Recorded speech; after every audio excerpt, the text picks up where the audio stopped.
NRS হাসপাতালে নয়, ময়নাতদন্ত হোক অন্য হাসপাতালে, দাবি করেছেন মৃতা নার্সের স্বামী ও তার পরিবার।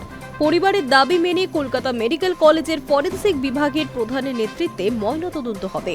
পরিবারকে সব সহযোগিতাও করা হবে, জানিয়েছেন স্বাস্থ্যমন্ত্রী। এই ঘটনা এখনই আত্মহত্যা বা অন্য কিছু কিনা বলা সম্ভব নয় বলেও জানিয়ে দিয়েছেন। আমরা এখনো জানতে পারিনি, সেটা তো আমার কাছেও একই রকম সন্দেহভাজন। কেন মারা গেলেন, কিভাবে মারা গেলেন, মারা যাওয়ার সময় কি কি ঘটনা ঘটেছিল, এই প্রশ্নের উত্তর তো পুলিশ দেবে, ময়নাতদন্ত রিপোর্ট দেবে। বারবার বলছি, অনুমান করবেন না, অনুমানের অবকাশও রাখবেন না। বিজ্ঞান আগে, প্রশাসন এবং পুলিশের যে তদন্ত চলবে, অনুসন্ধান চলবে, সেটা আগে রাখুন, অনুমান পরে। যা যা জিনিস পাওয়া গেছে, হ্যাঁ পাওয়া গেছে, যা যা জিনিস পাওয়া গেছে সেটার উল্লেখও আমি এখানে করব না। পুরোটাই পুলিশ এবং প্রশাসনের হাতে তুলে দেওয়া হয়েছে। পাশাপাশি এনআরএস হাসপাতাল ও স্বাস্থ্য দপ্তর একটি অভ্যন্তরীণ কমিটি গঠন করেছে।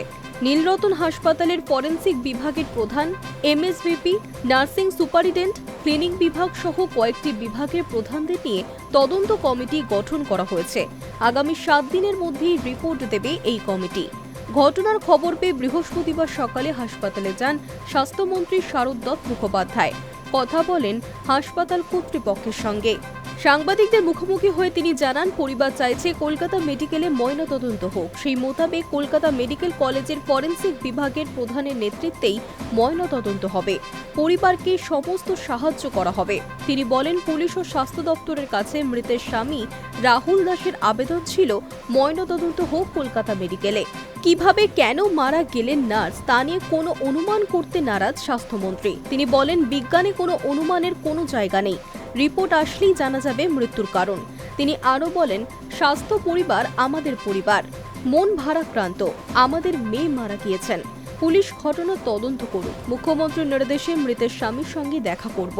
বুধবার রাতে এনআরএস হাসপাতালে স্ত্রীরোগ বিভাগের এইচডিইউ নার্সের দেহ উদ্ধার হয় বিভাগেরই শৌচালয় থেকে।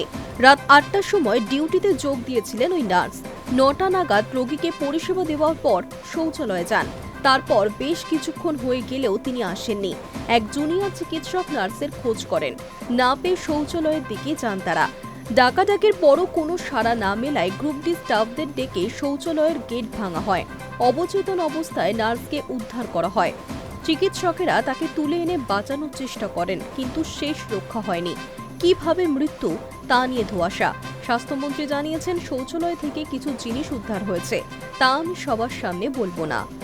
High news network.